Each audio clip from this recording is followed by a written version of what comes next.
तो नाज़रीन, भारत की सरकार के सर पर एक मरतबा फिर से जो जंग का जुनून है वो सवार हो चुका है। ये सूरत हाल इस चीज़ की अक्कासी है कि भारत कुछ पसे पर्दा बड़ा प्लान करता हुआ नजर आ रहा है। बिलाखिर वही हुआ जिसके बारे में हम जैसे चंद लोग आपको आगाह कर रहे थे मुसलसल, और हमारी बातों को मुल्क दुश्मनी करार दिया गया, जबकि हम सिर्फ हकायक बता रहे थे।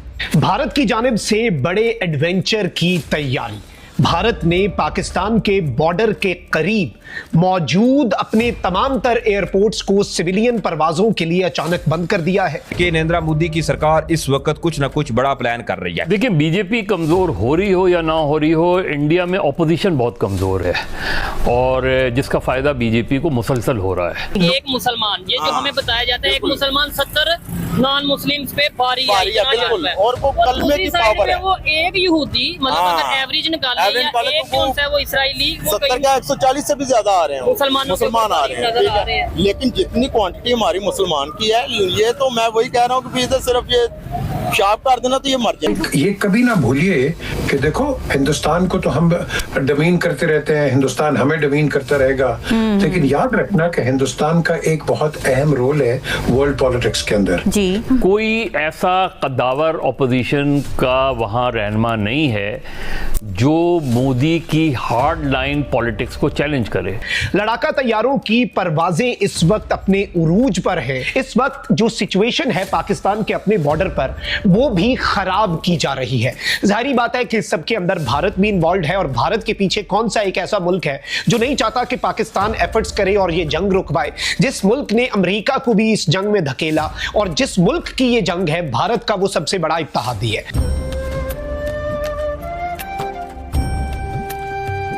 जय हिंद दोस्तों, एमडीएम न्यूज एचडी चैनल में आपका स्वागत है। दोस्तों, इंडिया ने एक ऐसा मूव चलाया जिसने पूरे बॉर्डर पे खलबली मचा दी है। टेंशन इतनी हाई है कि गवर्नमेंट ने पाकिस्तान बॉर्डर के पास वाले सारे सिविल एयरपोर्ट्स को इमरजेंसी लॉक कर दिया है। ये कोई रूटीन ड्रिल नहीं, बल्कि एक मेजर स्ट्रेटेजिक शटडाउन है। अब सारे फ्लाइट्स कैंसिल हैं और एयरपोर्ट्स पर सिर्फ आईएएफ के फाइटर जेट्स की गर्जन सुनाई देगी। सोर्सेज की माने तो बॉर्डर पर इनिशियल एक्टिविटी के बाद ये डिसीजन लिया गया है। क्या ये किसी बड़े सर्जिकल स्ट्राइक की तैयारी है या फिर दुश्मन को उनकी औकात दिखाने का नया प्लान? नेशनल सिक्योरिटी के नाम पर पूरा बॉर्डर जोन अब एक नो फ्लाई फोर्ट्रेस बन चुका है। फ्लाइट स्टेटस चेक करना भूल जाओ, क्योंकि अब मामला डायरेक्ट एलओसी की गर्मी से जुड़ा है।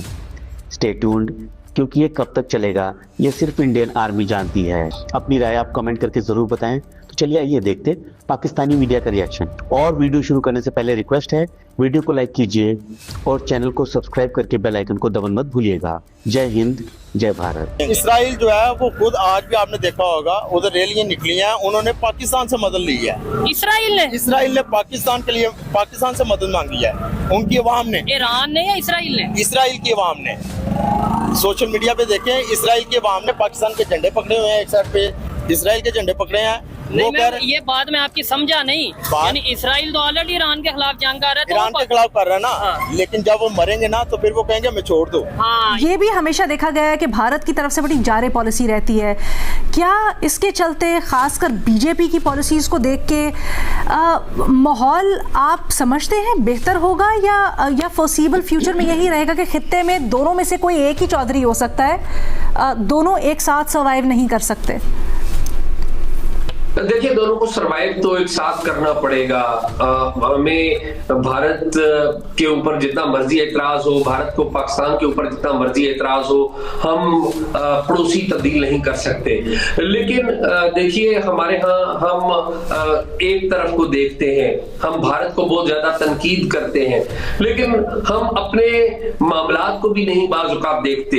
अगर आप ट्रैक रिकॉर्ड देख लें, आप जब वाजपेयी साहब आए थे लाहौर में 1997 ऑनवर्ड्स आप देख लीजिए, आज तक 98 से लेकर आज तक जो बड़े बड़े वाकयात हैं, आप देखिए कि जो कारगिल हुआ था उससे नुकसान किसको हुआ था? पाकिस्तान को नुकसान हुआ। एजाज, अभी जैसे वाजिद साहब कह रहे थे ना कि जिस नहज पर अब मामला पहुंच गए हैं, खासकर बीजेपी के दौर में, उस नफरत को निकालने में बड़ा अरसा लग जाएगा और अभी तक उनको अपोजिशन से कोई ऐसी आसार नहीं नजर आते कि वो इसका काउंटर कर सकें। अलीना, खाली ये नहीं है, कांग्रेस के जो राहुल गांधी हैं, आप अगर उनकी स्पीचेस देखें तो मुझे जाती तौर पे राहुल गांधी में बड़ा पोटेंशियल नजर आया, मुझे लगे वो बड़े वाइब्रेंट हैं, लेकिन फॉरेन पॉलिसी के इशू पे मुझे लगा कि कहीं ना कहीं वो कांग्रेस की जो ट्रेडिशनल पॉलिसी है उसको छोड़कर वो बीजेपी की जो पॉलिसी है उसके ऊपर चले गए में। हालांकि राहुल गांधी ने रिसेंटली बड़ा गेन किया है, लेकिन जब फॉरेन पॉलिसी का मामला आया तो उन्होंने भी वही रवैया अख्तियार करने की कोशिश की जो बीजेपी ने की। तो इसका मतलब ये है कि जो माहौल बीजेपी ने अभी कायम किया है वो माहौल बाकी जमातों के ऊपर भी असरअंदाज हो रहा है, लेकिन इसमें एक पहलू हम नजरअंदाज करते हैं, वो ये है कि जो हालात बदल रहे हैं, इकोनॉमिक चैलेंजेस आ रहे हैं, क्लाइमेट एक बड़ा चैलेंज आ रहा है, ये नेचुरल नहीं है, ये इट्स मैटर ऑफ टाइम कि कब हिंदुस्तान और पाकिस्तान दोबारा मिलेंगे, ये it is matter of time. ये इसको लंबा आप कर सकते हैं, लेकिन आप इसको इनएविटेबल है, होना ही होना है आपके ख्याल में। भट्टी साहब, ये जो बीजेपी की नफरत थी, क्या इसका तोड़ मुमकिन है? क्या तोड़ है भी, और वो क्या है आपकी नजर में? मैडम शेख, बिल्कुल तोड़ मुमकिन है, और ये टूट जाता है ये सारा जो आप बुत बनाते हैं। देखिए, 2-4 एक्सटर्नल फैक्टर्स जिनको हम डिस्कस कर चुके हैं और कर रहे हैं कि अमेरिका भारत ताल्लुकात पहले जैसे नहीं रहे, कम अज़ कम ट्रंप साहब और मोदी साहब के होते हुए तो ये ताल्लुकात अप एंड डाउन होते रहेंगे। दूसरा, ईरान से पहले जैसे भारत के ताल्लुकात नहीं रहे। तीसरा, बांग्लादेश से भारत तकरीबन आउट हो चुका है। चौथा, मार्का हक, ऑपरेशन बुनियान अल मरसूस, ये तो 4 बड़े हो गए बाहर के। अंदर क्या है, जैसे अभी आप कह रहे हैं लंबी लंबी लाइनें तेल और गैस की, किसानों का मामला है, बेरोजगारी की शरह ज़्यादा हो रही है, और नफरत और तकसीम की एक उम्र होती है, खौफ और डर की एक उम्र होती है। मोदी का बुत जो था वो टूटना शुरू हो गया है, और मोदी का खौफ आहिस्ता आहिस्ता खत्म हो रहा है। उसकी इकॉनमी आप देख लो कहाँ बैठी हुई है, और आप देख लो कि वो एक बहुत बड़ा मुल्क है। हम उसको एक बड़ी तंग नजर से देखते हैं, हमें खुली नजर से हिंदुस्तान को देखना चाहिए। हिंदुस्तान के अपने अपने रिलेशन है दुनिया के साथ।